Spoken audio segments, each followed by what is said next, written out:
Oyebi Jean-Baptiste azo baptisé batuna maya journée. Ayeba ne ke molimo santo aroya. Mais yoka ninga so ki sabat ba ko so baptême. Alors binga na baptisé binoka na baptême mai. Mais muto akoya après ngai.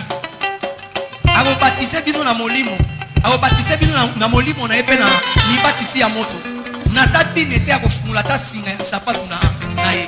Le fait déjà le bela qui battait ma moto père molimo no sa tout c'est kaiba ki molimo salani aso ko exister. Mais aboya ki kokota na terrain o eza ya yete. De père que bambano e salani e landaye. Mukolati kaka terrain à travail na ye à Louisville ndeli we salani ilandaka. Donc na pe na za na canal par laquelle il y a comme ma biso na présence ensemble. Mais na za dinete ya représenter biso côté ya kokwa. Eza na mutu moko lola elambaki lola ebongisaki po aprésenter biso moté ya kokwa lelo tangu tozobenga notre évêque Chiro Kinwani koya liboso pona représenter biso moté to beteli nzambe maboko makasi.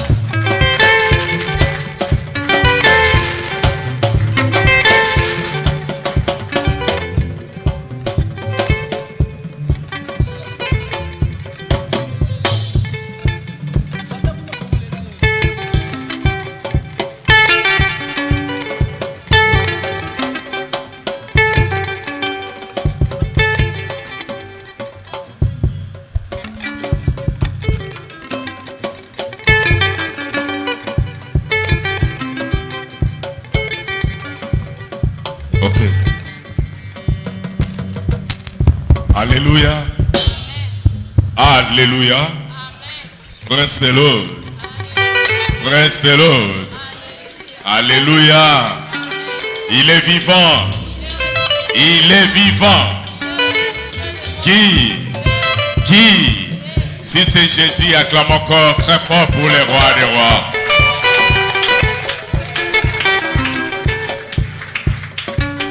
Ok. Nous voulons maintenant écouter la parole de Dieu à travers l'homme que Dieu a préparé cet après-midi pour qu'il soit un canal de bénédiction pour nous. Et sans plus tarder, j'invite l'évêque président international, l'évêque Léandre de Gracia, à Zotelema, Tozomete la colonne Abisso Maboko Makasi.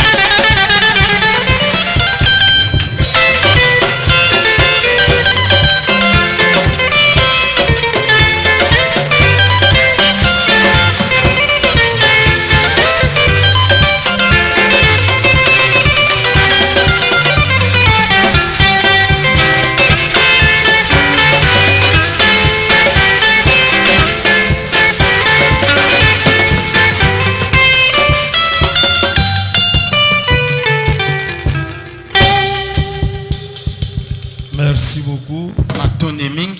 Nous allons passer à la lecture de la parole de Dieu. Psaume chapitre 68. Le verset 7 à 10. Verset 7 à 10.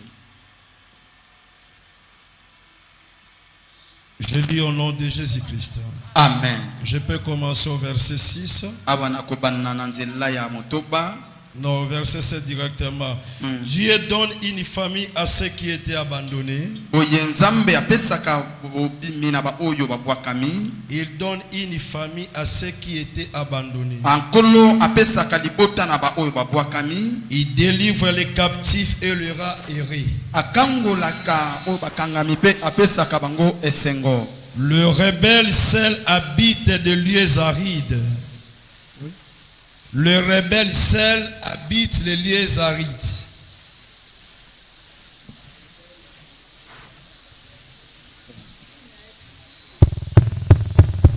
Gloire à Jésus.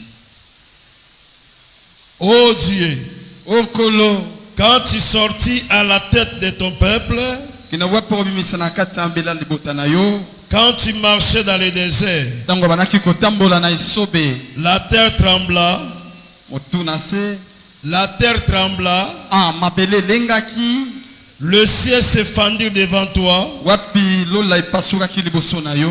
Le Sinaï semblera devant Dieu, Pe singomba sina yango elengaki liboso ya Nzambe. le Dieu d'Israël. Nzambe ya Isalaele. Tu fis tomber une pluie bienfaisante, Wapi yokweisaki mvula oyo ya malamu. ô Dieu. Oh Yahweh. Tu fortifiais ton héritage épuisé. Opesaka makasi ya libula na yo o wapesi lesami.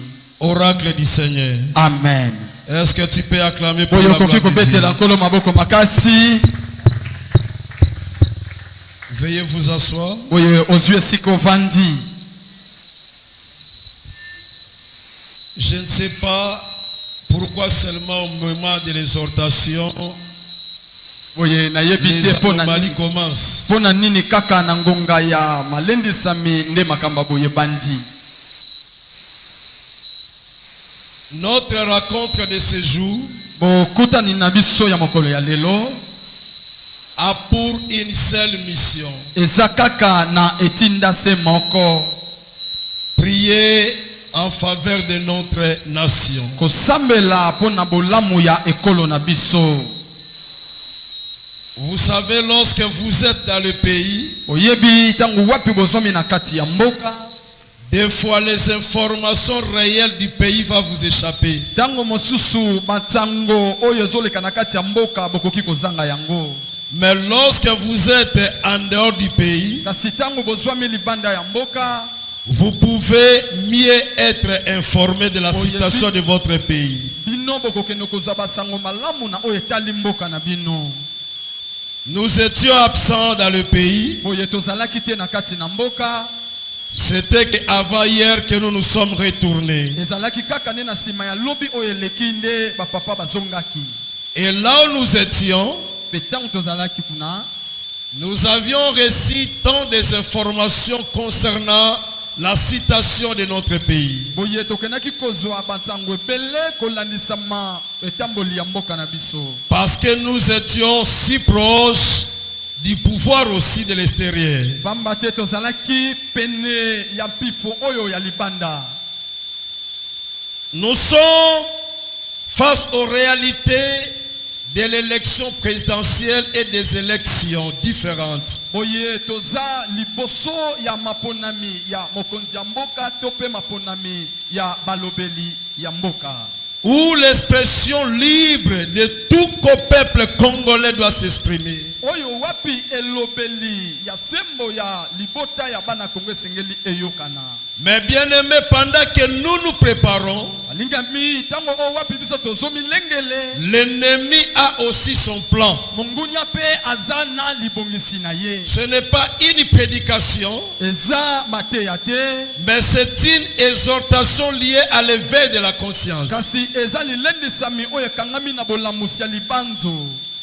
Il y a une lutte pour le siège présidentiel. Eza na kondongwa na oyo zwami pona ebonga ya mokonzi ya mboka. Il y a des luttes aussi pour le siège de députation nationale. Eza pe na kondongwa na oyo zwami na bibonga ya balobeli ya mboka. Et toutes couches différentes. Pe bato nyonso oyo bazwami na kati ya lisanga. Et bien aimé, face à cette lutte, Bazwami na kati ya liboso ya kondongwa na tout oyo. le monde n'est pas animé de même esprit. Moto nyonso ye ake komema mate na molimo moko. Il y a ceux-là qui ont fait des pactes Eza na ba oyo bachaki yokolo. avec le diable Oyo bango bazwaki basalaki ezalaki pour avoir pacte na une Satana. position de l'autorité dans ce pays. Po bango bakende kozwa oyo ezali bokonzi na kati ya mboka oyo. Il y a d'autres qui sacrifient Eza na ba wapi misusu bazobonza. et il y a d'autres qui font des cérémonies la nuit comme la journée. Eza na ba oyo bazokende kosala bangala sisa mabe butu lokola na moi. Mais pendant que l'église est en train de somnoler, Na tango wapi eklesi eza kondimba. de l'autre côté, Na ngambo mosusu. l'Europe et l'Occident Ngambo ya Elopa pe Occident. a aussi son calendrier. Bango pe baza na manaka na bango. Parce qu'il vise toujours à avoir la richesse sur ce pays. Bango bazokende koluka bazwa oyo ezali bomengo ya mboka Congo. Ils veulent toujours s'enrichir de tous les biens que Dieu nous a donnés. balingi bavwama na bozwi nyonso oyo nkolo apesa biso. Et pendant tout ce temps, l'église est en train de rêver. Na ntango wana eklese ozokende nde konimba. C'est comme je disais à une personne hier. eza lokola na banaki koyebisa moto moko lobi oyo eleki. Ne nous pensons pas seulement de voir ce que nous voyons. tokende kaka te komona oyo biso tomesana komona. Moi, je peux avoir la facilité de quitter le pays. ngai nakoki kozala na makoki ya kotika mboka. Mais derrière moi, il y a toute une famille. kasi na nsima na ngai eza nde na libota mobimba. Derrière moi, il y a les fidèles. na nsima na ngai eza nde na bakristo. Alors si je me suis seulement emporté avant qu'il y ait la publication, je vais quitter le pays. soki ngai na mimemi wapi ntango yambo oyo bakende kofongola oyo ezali maponami na biso ngai na bemboka. Alors là où je serai, ngai esika na kokende. mon âme et mon esprit sera toujours ici au Congo. elema pe molimo na ye kezala kaka awa na Congo. Parce que ma mère est une Congolaise. pamba te mama na nga azali congolaise. Toute ma famille est une famille congolaise. libota na ye nyonso ezwami na kati ya bayi Congo. 90% de mes fidèles sont des Congolais. 90% ya wapi ya bandimi na ye baza ba congolaise. Et ça ne serait pas une joie pour moi yango kezala esongo te pona papa. vivre à l'écart dans la paix, ya kobika kokende musika kozwa kimia. mais laisser toute ma famille ici dans l'insécurité. kasi kotika libota na nga awa na kozanga kobatelama. Pour te dire une chose, pona koyebisa eloko moko. toi et moi nous sommes interpellés yo na ngai tobiangami de prier pour notre ya nation. kosambela pona ekolo na biso. L'ennemi ne veut pas qu'il y ait la paix dans notre monguni nation. alingi te kimia ezala na kati ya ekolo. Il y a toutes les tentatives de l'annulation des élections. wapi oyo bato bazoluka komeka koboyisa to pe boponami ezala te. Mais de l'autre côté, ils savent kasi na ngambo mosusu bango bayebi que si ils annulent les élections, soki bango baboyi maponami il y aura des troubles au pays. ekezala na milinga na kati ya mboka. Et ils vont profiter. pe bango bakokende kokota na nsima na yango. L'autre calendrier aussi, manaka pe mosusu qui puisse avoir les élections, oyo bato balobi esengeli maponami ezala. mais consciemment qu'ils sont, kasi na kati na bango moko bayebi par rapport aux données statistiques, na ntina oyo etali manaka. eux-mêmes déjà savent que telle personne va gagner. bango moko bayebi ete moto songolo nde akoleka. Mais ils sont en train de travailler kasi bazokende nde kosala d'une manière technique na lolenge ya nzebi pour diviser des tribus congolaises, po bakende kokabola oyo eza bikolo ya bayi Congo. afin qu'il y ait une guerre civile na ntina ete bitumba ya bato na kati ya mboka esalama. et qui va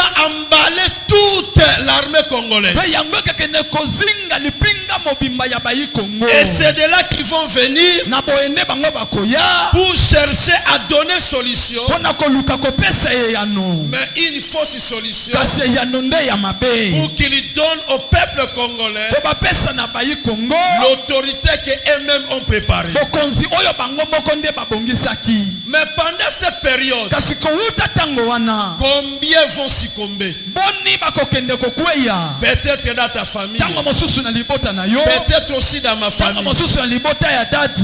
Bien-aimé, molingami je sais que l'Occident est puissant. nayebi ke bato ya ndele baza na nguya. Je sais que l'Union européenne est puissante. nayebi lisanga ya elopa bango baza pe nguya. Je sais que l'Union africaine est puissante. nayebi lisanga ya afrika baza pe nguya. Je sais que la franc-maçonnerie est puissante. nayebi soloka ya franc-maçonnerie eza nguya. Je sais que l'Illuminati est puissant. nayebi illuminati eza nguya. Mais ta prière est plus puissante que toutes ces choses. kasi losambo na yo eza na nguya koleka biloko oyo nyonso. Quelle que soit la force des Illuminati, atako makasi ya baeliminate ils ne peuvent pas résister devant un roi de Dieu. bakotelema te libosa mopakolami na nzambe. Élie était seul en Israël. eli azalaki ye moko na isalaele Devant 500 prophètes d'Astarté liboso ya 500 basakoli ya et 450 prophètes de Baal. 50 basakoli ya bala. En total 950 prophètes. basalaki bango nyonso na motango Mais la 950. seule prière d'Élie kaka losambo ya eliya a renversé tous ces prophètes. yango akendaki kobalusa basakoli oyo nyonso. Le temps de l'éveil de conscience est arrivé. ya bolamuki ya libanzo ekomi. Si moi je vais refuser de prier, soki nakoboya kosambela mais toi, kasi yo avec ta prière, longola na losambo na tu yo es avec toi. Et tu changeras les données négatives aux données positives. Pendant que d'autres somnants, mais Dieu cherche un homme de Dieu. Dieu cherche une servante de Dieu qui va se lever et changer tous les plans de l'ennemi. Ils ont projeté les bains du sang au Congo, mais ta prière va imposer la paix au Congo. Le Congo Kinshasa n'est pas le Congo Brazzaville. Le Congo Kinshasa n'est pas le Rwanda, n'est pas l'Ouganda, n'est pas Burkina Faso, n'est pas le Gabon, n'est pas le Mali. Si dans d'autres nations il y a eu le bain du sang, nous devons rappeler à ces gens, ici c'est le Congo. Au temps de Mouzé Kabila, les rebelles sont entrés avec leurs armes, mais les civils kinois les a arrêtés sans les armes. Notre force ne repose pas au char, mais notre force repose au Dieu de Congo. Ce Congo que Kimbangu a servi, ce Congo que Edinabal a servi, que Kelan a servi, que Verno a servi, ce Congo que Coutinho Fernando a servi, c'est le Congo que toi tu es en train de servir. Et maintenant c'est ton temps de panter ta génération. Maintenant c'est ton temps de changer l'histoire de cette citation. Nous devons faire voir aux politiciens, ce n'est pas la politique qui dirige le Congo, mais c'est la prière qui gère ce pays.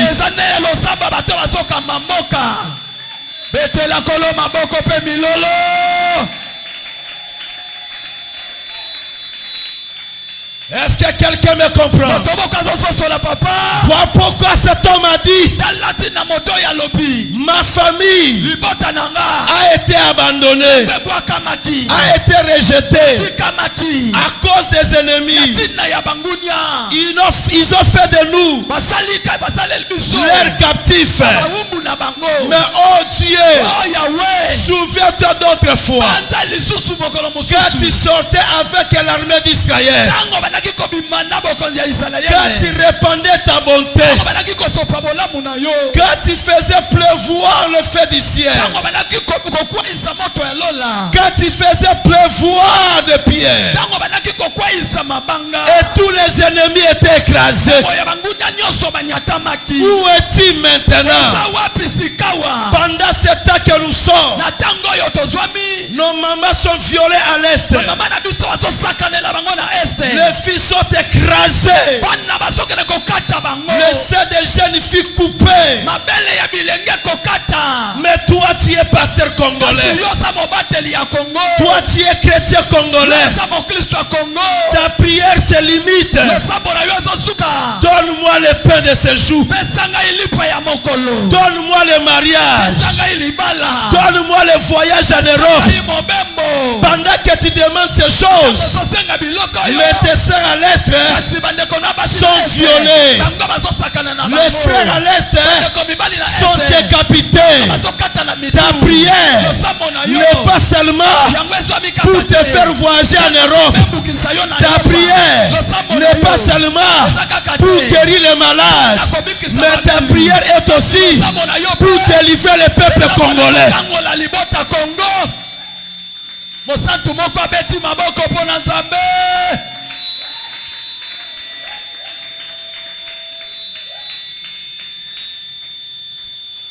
Prenons conscience.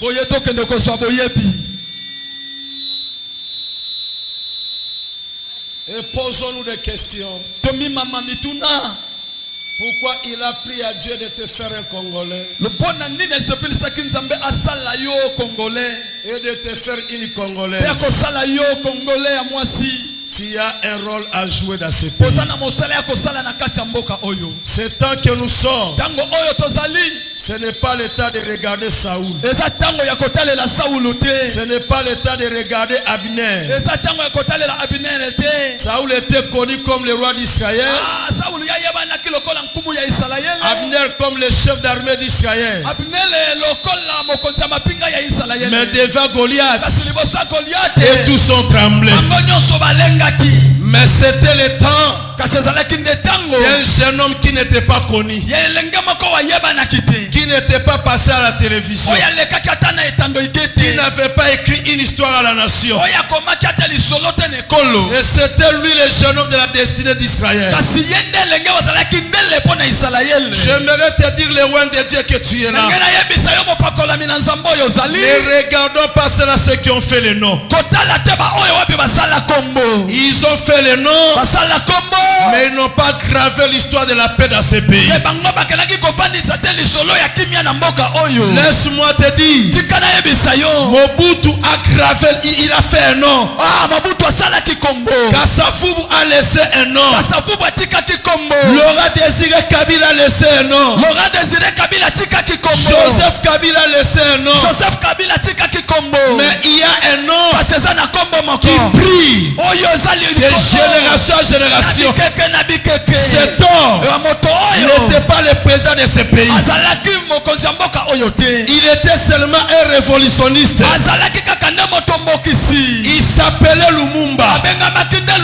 Lorsque vous sillonnez la nation, le monument le plus élevé, c'est le monument de cet homme, Lumumba, qui n'était pas un président.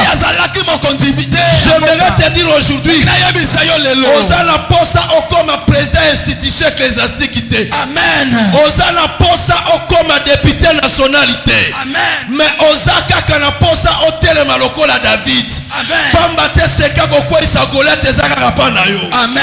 Bango bazoya na ba épée, mais ba yebi te ke komba golet to kobundane na épée te. Okobundane na javelot te. Okobundana na bukarkwa te, na bouclier te. Yoko ya na stratégie ya mabanga. Pour la première fois bitumba ya mabanga salama. Yonde mutoko kotisa yango. Amen. Nazolo batango ekoki nzamba révéler mutumoko. Amen. Oya komema kimia na Congo. Amen. La révélation divine. Amen. Dieu cherche ceux-là qui ont la révélation. Et tous les vaillants hommes faut acclamer. Combat l'église aux autres dirigés. Attends des personnes à Pamba. Bien-aimé David a zalaka ka paix de troupeau. Mais kaka yene mutasimba qui secret de délivrance. Amen. Alors que t'as la paix place aux zones à la tête. Na lingina loba na mosala nzambe boko Congo. Na nzela na ngate. Mais na nzela na yo. Histoire ya kimezo koma na kata mboka o. Amen.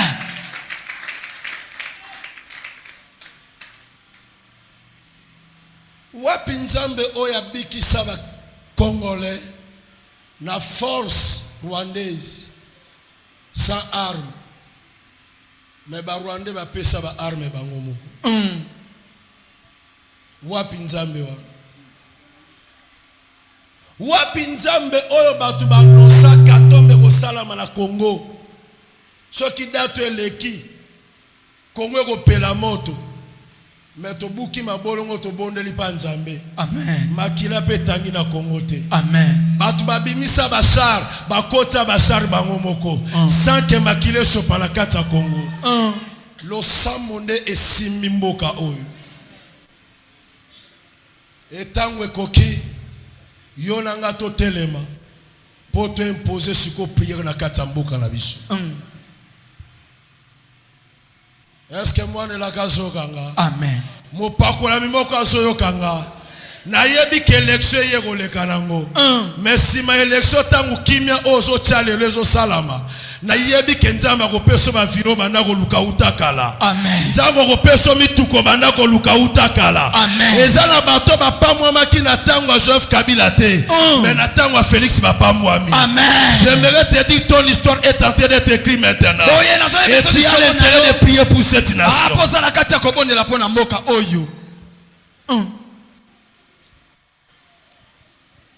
Alléluia. Amen.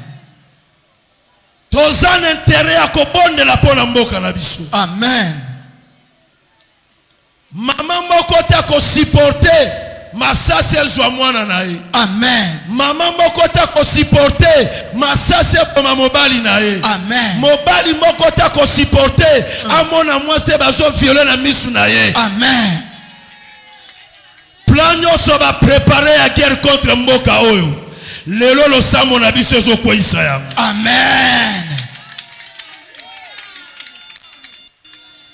Toyebi déjà que ba placer banguna na ba pays nyonso tout voisin na biso, mais toyebi keza na moko abatela ka Congo oya lala kate animba kate akopesa ba nzela ba kota na mboka oyo te. Je le déclare au nom de Tatoli yango. Est-ce que moi ne la kazo kanga? Amen. Na tangwa Kabila drapeau États-Unis kita na ambassade. Baloba déjà que kimezate makambo ezobeba. Mais basala nzambe na bana nzembe balela pa nzambe. Tito lekisi élection. Félix Tshisekedi abimi. Lisa setikali kobeta te. Makile tikali kotanga te. Turo pe tozo yebisa bango masase kobeta te. Kobeta te. Est-ce que quelqu'un me comprend? Otomoka zo solanga. Tala pasi ya bano nyoko ama 9 mwana libumu. Tala nengo nyoko koteka ba mapa bandunda pona bango. Alors publication d'élection ya boma mwana na yo. Trop c'est trop. Eleki. Lelo lo sambo tokosala. Eza pona ko renverser ba plan nyonso tu ya banguna. Amen. Tolingi nzambe nde atambwisa mboka o na volonté na ye. Amen. Mais tolingi volonté bato mokili te. Muta ko imposer biso pe mukonza mboka na mboka oyo azate.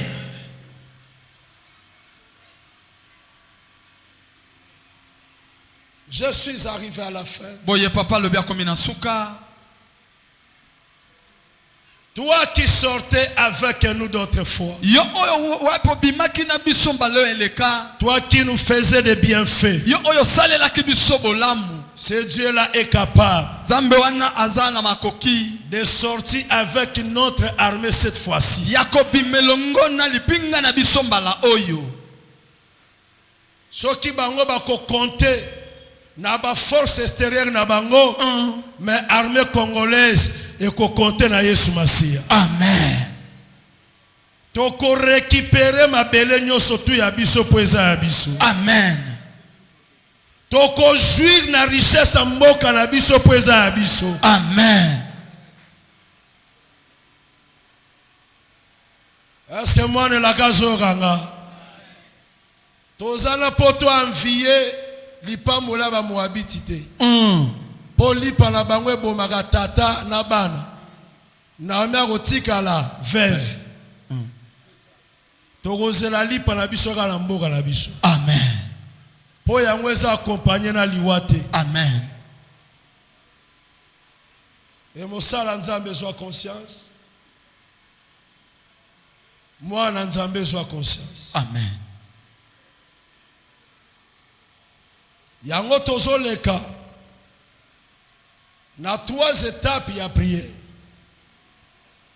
Na lingi tosala prière oyo na conscience pure. Kotala na intérêt libumu na yo te. Mais tana no intérêt ya sécurité na famille na yo. Dans l'intérêt ya sécurité, l'église onzamba pesi. Vraiment.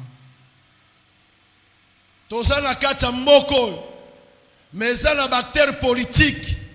O ba équiper batu, surtout la jeunesse. Na ba arme blanche. Po ba boma kaka ba congolais bango na bango. Po na intérêt politique na bango. Mais biso toza na responsabilité ya kobondela pona mboka na biso. Amen.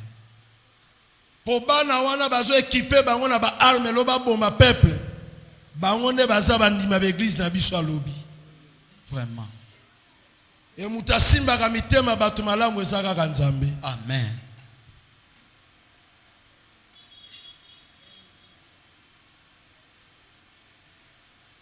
Étape à liboso tokobondela. Tokobondela pona basi nyonso to en général. Batindela nga ba image ya vidéo. Mwana mwasi mama wana uti koteka. Azozonga na bana mibale ya mapasa. Me babimele na nzela kwa na est. Babomi mama. Na miso bana bazotala. Bana mike. Bazwi bana.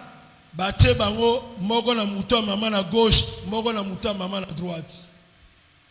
Mama lali ebembe na makila ezo sopana. Mais mama wana mobane basi baboma keka na ba conflit oyo. Alobi aluka na pasi po ale sabana. Metala babomi. E bana wana bakokola ndenge nini? Banguna na biso baza na mutema te.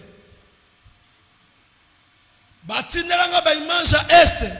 Bazwi mwana mwasi ba violer. Bazwi nzete ba kotise na nzoto na ye etelemi et puis ba kati ye mike. Ba telemi baza ko entouré baza filmer pe ba mona ngo normal.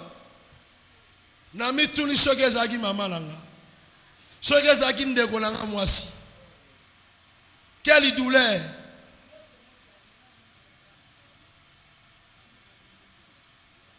Balakisa ba image ba soldat ya rebelo kunda batwa bazo violer ba bébé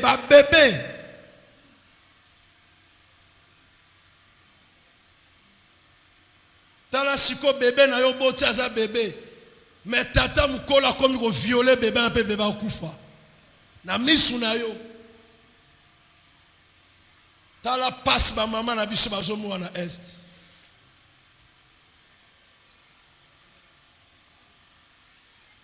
To kantate ke passe na zo sukara na est. O bazo préparer pour la Kinshasa to yebite. To mona service à sécurité kangi bato maboma a. Mena ba Android, na ba dollar. La ville est infiltrée. Tam sous le kata zo futa na pana yo aza déjà munguna mais sans que oyeba. Tam sous mutaza partenaire d'église na yo aza déjà munguna mozo yeba te. Vraiment. Tokobonde la pona ba maman na biso en général. Pe tokobonde la pona ba papa en général. Combien de papa bakena est pona kobunda pona mboka? Mais bazongi te. Papa koufi. Moi ça tikale orpheline. Pardon veuve. Bana ba orphelin ba orpheline. Lelo place ba kotia mutu ezate. Mais ba ke okufa pona ekolo. E bazoko ba kobunda mikolo nyonso pona sécurité mboka na biso. Combien de bibembe o balakisa même Monisco et bomi bato bazo bimisa bimela kata ba char population ezolela mibali bakufi mais bato bakende ko sala bilanga. Nous avons l'intérêt de la prière pour cette nation. Voilà pourquoi première partie la prière na biso. Tokosenga na bandeko na biso bazali banda. Na biso toza na kati. Likambo Kongo etali yo, likambo Kongo etali ngai. Amen. Prophétesse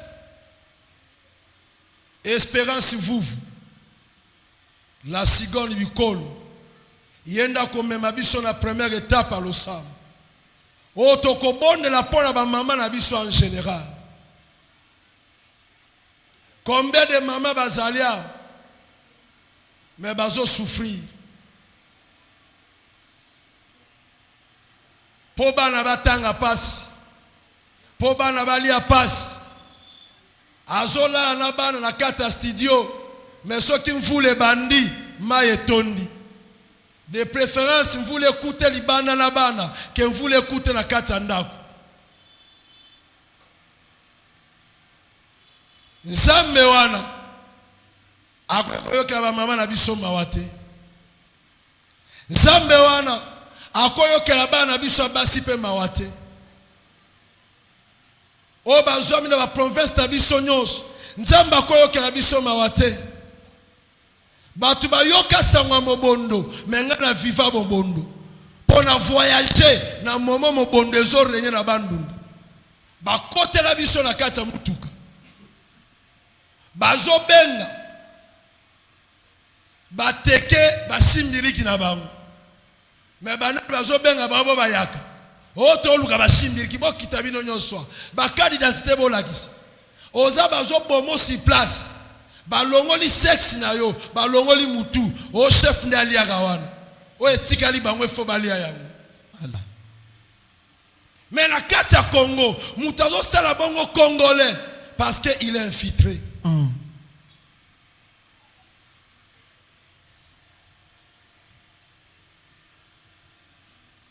Toza un intérêt à kobonde la pona mboka. Amen. Totele mibisika tozwami. Sous vos acclamations, nous invitons la prophétesse de l'Éternel, Maman Espérance. Maman prophétesse. Mais maintenant nous voulons acclamer Jésus comme Seigneur et Sauveur. Nous acclamons Jésus. Est-ce que les Congolais bazali awa nandimite? Est-ce que les Congolais bazali awa? Ceux qui les Congolais bazali. Bien aimé, nous voulons vraiment défier l'ennemi. Que nous avons un Dieu tout puissant. Koto depuis nayaki na moni nguye za koto. Fona teleme na koto. Amen. Nous voulons acclamer Jésus. Poussons des cris de joie pour le roi des rois. Amen, amen. Tofandi na kombo na Yesu Kristo. Nzambe apambola biso nyonso. Moment oyo eza sacré pour na yo na ngai. Toye na biso réunion ya politique te. Toye ko célébrer pe mutu te. Toye kaka kotombola Yesu lokola mokonzi pe mobikisi. Bible elobi na biso errer la nation dont l'Éternel est olobi en malembe. Errer la nation dont l'Éternel est. Merci bien-aimé. Nation Oyo, il y a Congo, il y a un Dieu. Quelle que soit ma circonstance nyoso, oye le kakana mboka na biso, ba trouble ndenge na ndenge. Mais j'aime ce Dieu parce qu'il s'élève toujours les derniers. Quelle que soit la diversité, quels que soient les combats, quel que soit même le complot des Occidentaux, amen. J'ai beaucoup aimé l'intervention de l'homme de Dieu et j'aimerais épingler des choses et nous allons prier par rapport à des références. Amen. Dans le verset 6 qui dit: le père des orphelins, les défenseurs de la veuve, c'est le Dieu dans sa demeure sainte. Dans le verset 7, il dit ceci: Dieu donne une famille à ceux qui étaient abandonnés. Il délivre les captifs et rend heureux, et les rend heureux. Les rebelles seuls habitent les lieux arides. C'est la partie où nous allons prier. Lui, il a prêché, mais on n'a pas touché les rebelles là qui continuent. Il y a que ça la biso pas. Ce qui interprète à Rosala et les biso et aux amants malamu tokende. Amen. Na égoté ati. Na lina lobelo komoko. Étant que femme, oya ebi Valère ya bo maman comme mazemi pendant 9 mois. Na première semaine déjà, nous autres et moi si et baranatina ko changer. Et ce n'est pas facile. Ce n'est pas l'homme qui porte la grossesse, mais c'est la maman qui porte l'enfant. eza mobali te amemaka mokumba, eza nde mama nde amemaka mwana. En 1967, la guerre toujours il y a Est. Oui. Pendant qu'il y avait beaucoup de gens qui guerre pour se réfugier à Kinshasa, j'ai rencontré une mère.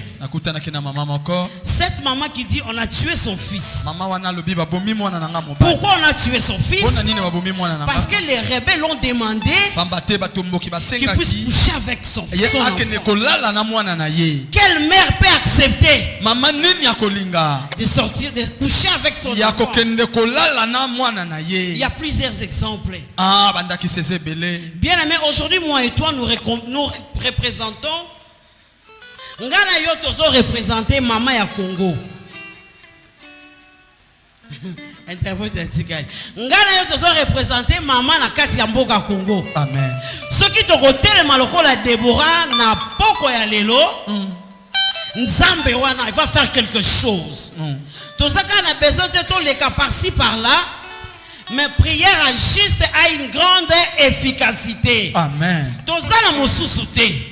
Moi et toi, on n'a que Dieu. Amen. Amen. Verset 7, Wana Alobi. Dieu donne une famille à ceux qui étaient abandonnés.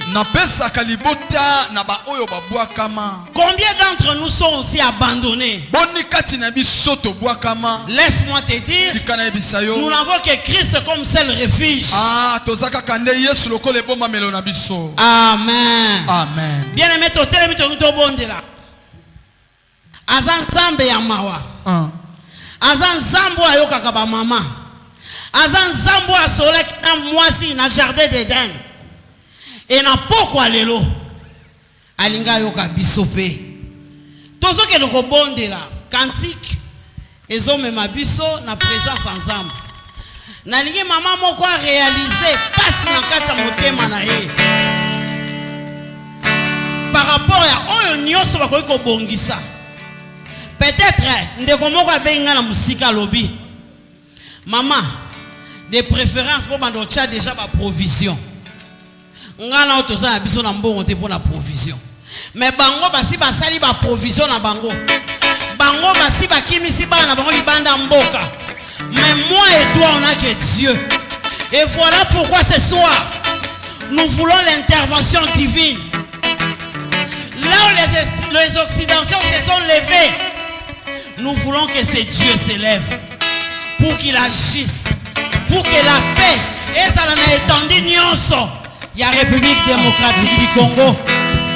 Bien aimé, ozo bonde là.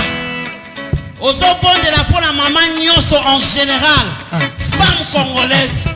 En réalité, la femme ici dans notre pays a perdu même sa valeur.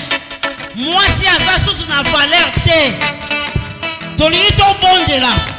Zambe wana azongi sa même valeur na kati na basi ya Congo. Merci. C'est un Dieu fidèle. Nous approchons du trône de grâce avec un cœur humble. Otoye bisanzamba zanzamba mawa. Otema nangai ekubisayo. Alléluia. On a que toi Jésus. Sama motema ekobaka suka. Opesa kangai yano. On a biso sakaka Yesu. Ekubisayo. Pendant que voici ma destinée, on a que Dieu. Cette prière, on parle de ça. Il y a des moments qui ont eu à se lever prier. Et Dieu a changé les données des paramètres. Nabangaka bolili nzela te olakisa kaka nzela esika oh atsana moni nzela esambolili tozota liboso nzela esateka on se pose la question est-ce qu'il y aura élection ou pas olakisa kaka nzela esika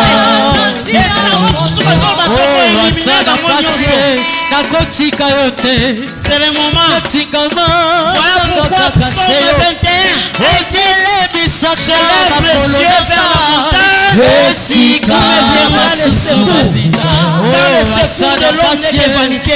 Bien aimé Sikosa. natingama nakakaka te yo otelebisaka makolo na ngai esika basusu bazinga. Bien aimé tombola mongongo esika ozali. Bible elobi na biso na psaume 21:1, je lève mes yeux vers la montagne d'où me viendra le secours.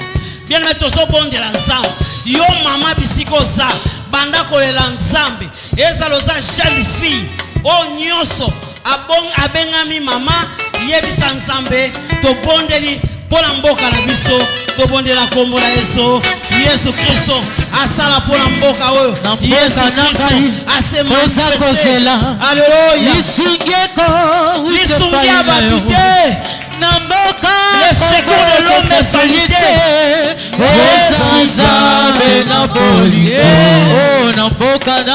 Alléluia.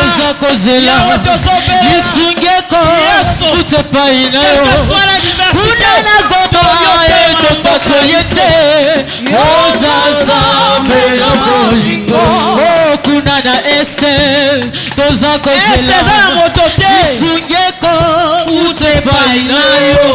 Naboka Kongo totatoliete Ozaza bela bolingo Kuna na bedi Toza kozela Alléluia. Isinge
Maputa ya motema nangai Okausi yako Yesu Nazala kikati na pasi Otikaki kate Soza ebisa nzambe yoka.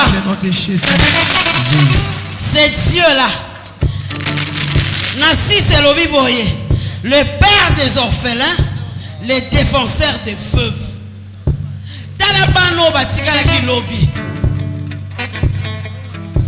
Baza kolela, baza na mutute. Tozo ebisa nzambe que c'est Dieu là s'élève en faveur de tous les orphelins. Na betondi nyoso ya mboka na biso. Nzambe wana telema. Nzambe wana telema a défendre orphelin nyoso. Ba veuve nyoso. Na etendi nyoso mboka na biso. Tobondela liso na kombo na Yesu tombola mbongo. Tombola mbongo bondela. Eke nzambe oyo azala défenseur. Azala kaseba oba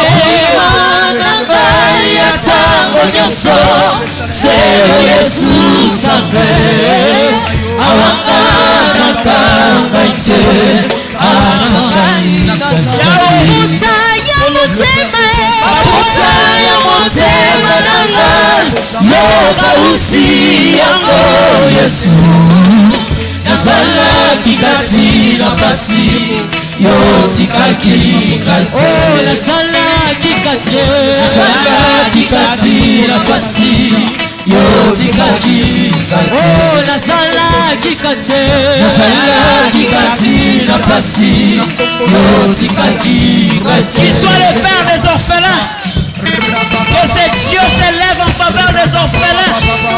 Que ce Dieu s'élève en faveur de ceux qui sont abandonnés. Que ce Dieu s'élève en faveur des opprimés. Que ce Dieu s'élève au nom de Jésus de Nazareth. Alléluia. Oza nzambe okotikala nzambe mpo na libela na kombo na Yesu Masiya. Yoka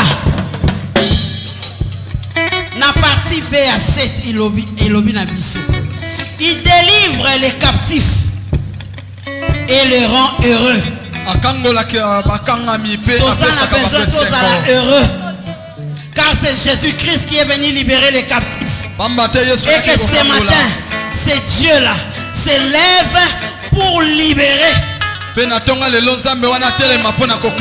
notre pays. Yebisa nzambe. Complot basalinga noto éviter. Ba on ba fouti par mon pe ba mbongo ebele pour ba ko déstabiliser notre pays. Mais ce soir, nous voulons que ce Dieu s'élève pour libérer le Congo, afin que le Congo soit sauvé. Tobonde na kombo na Yesu Masiya. Alléluia. Asansambe. Yesu Asansambe. Alléluia. Toi qui es venu libérer les captifs. Nous voulons la libération. Quand l'Éternel se lève entre les mains des Occidentaux. Alléluia. Au nom de Jésus. Alléluia.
Yoka tozobondela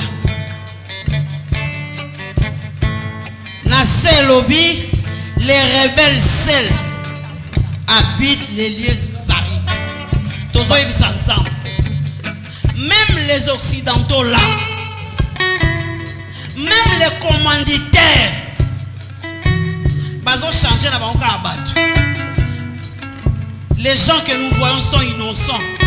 Ils sont manipulés. Moi et toi, tu es bien. Tous ensemble. Commanditaire nyonso. Oyazo telema. Oyazo luka pesa ordre.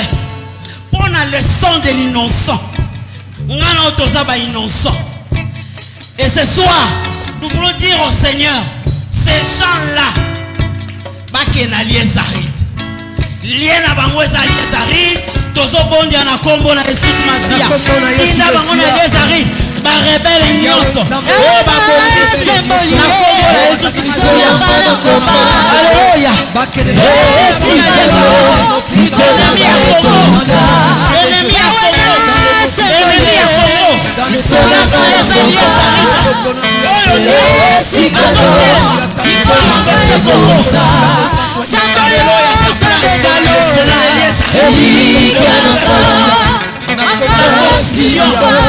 au nom de Jésus, alléluia, au nom de Jésus, au nom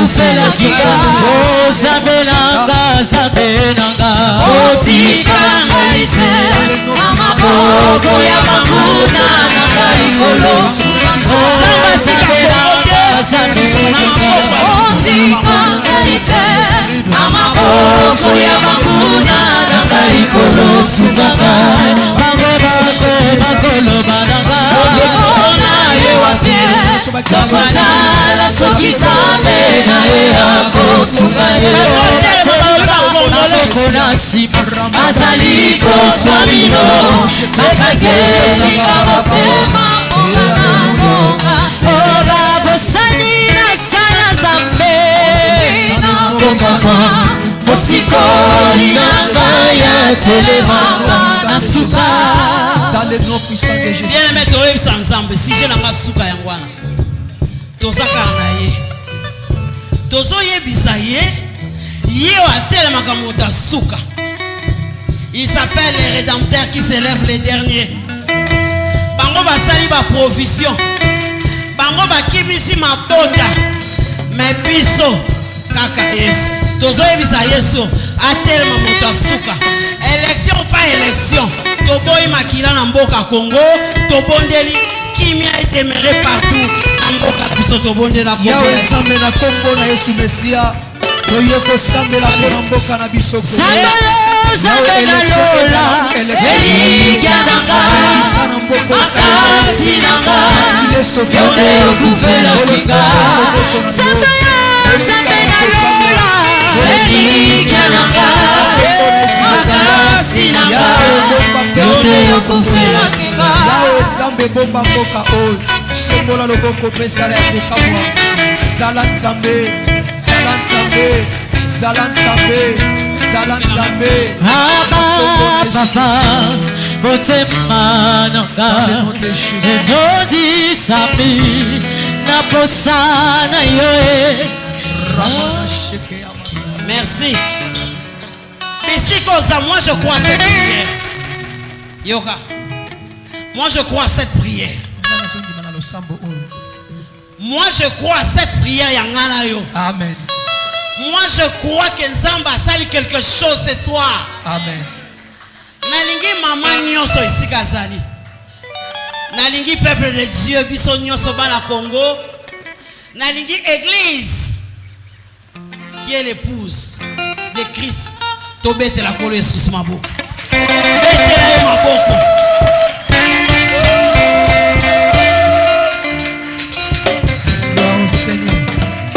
Bisiko zali. Nalingi to sele prière oui. Yoga. Chante bon. Kata. Yoga.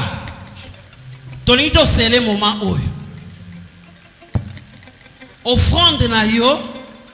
Et ça la réellement parfum de bonne odeur. Oyo yo zo pesa. Pour na Congolais nyonso. Pour na maman nyonso. Pour to awa ndere to sali. Tozana ba maman. Tozana ba Swahili, tozana ba province nyonso. Et si kozali la lingi to sele libonde liyo. Puisque tu crois à ça, que kimie kozala, que makile etangate, le sang de l'innocent isate. Oh basi batangi se koki, car le temps de Dieu a déjà sonné. Je dis bien car le temps de Dieu a déjà sonné. Je parle comme prophète des nations. J'aimerais à ce que moi et toi, tous c'est les moments où maman okoyemba.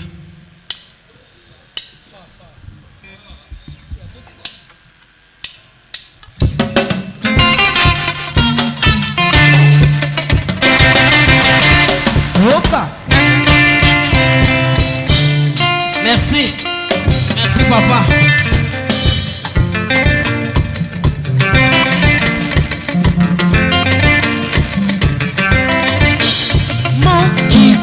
Etuti mabe moninga yakana Yesu akokambola yo. Moki etuti mabe moninga yakana Yesu akokambola yo. Merci yaka pusana. Merci. Yolele. Merci pusana. Yolele. Yolele. Talanga kuna yo. Papa na lole. Papa na lole. Lele papa na lole. Ebono kasamaka ebono lelo.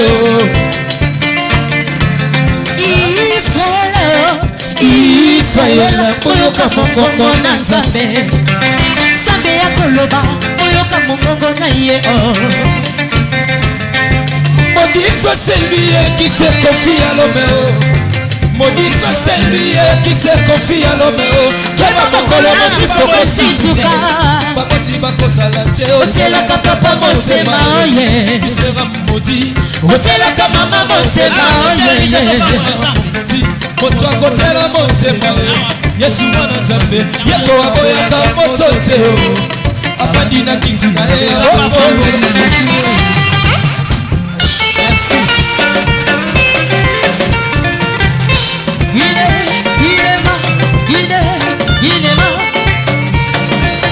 tobeteli Yesu Kristo maboko.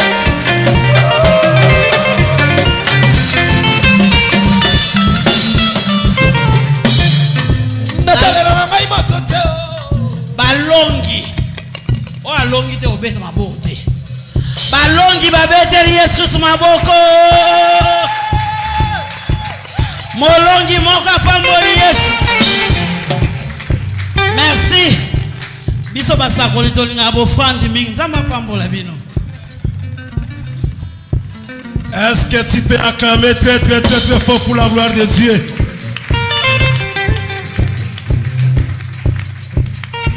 Merci beaucoup. Atoni mingi.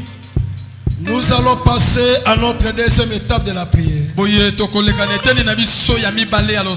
qu'on n'a que 3 étapes de la prière. La prophétesse nous a dirigé la prière en faveur des femmes en général.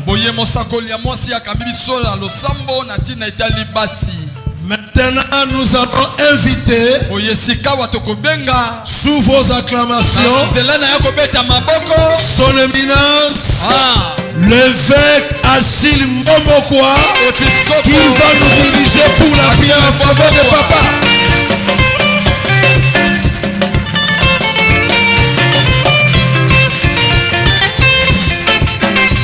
Alléluia, Yesu azamalamu na tango nyonso. Bozongi sananga na tango nyonso. Yesu azamalamu so na bi na tango nyonso bino bobi Yesu azamalamu. Yesu azamalamu na tango nyonso. Yesu azamalamu ata na tango ya guerre. Ata ba yini ba telemi.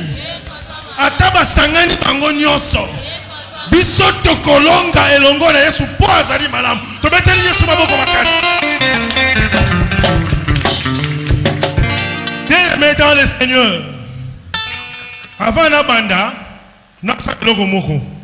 Bo comprendre ngai, bo limbisi, bo ta.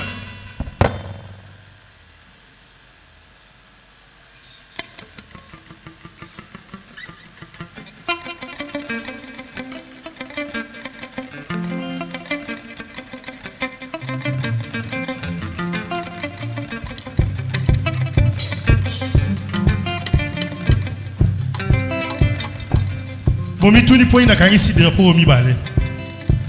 Na kangisi yango ezali elemo akolakisa te.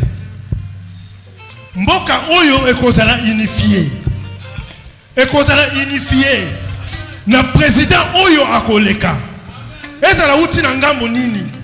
Je dis ceci, que les hommes se sont organisés autrement contre ce pays.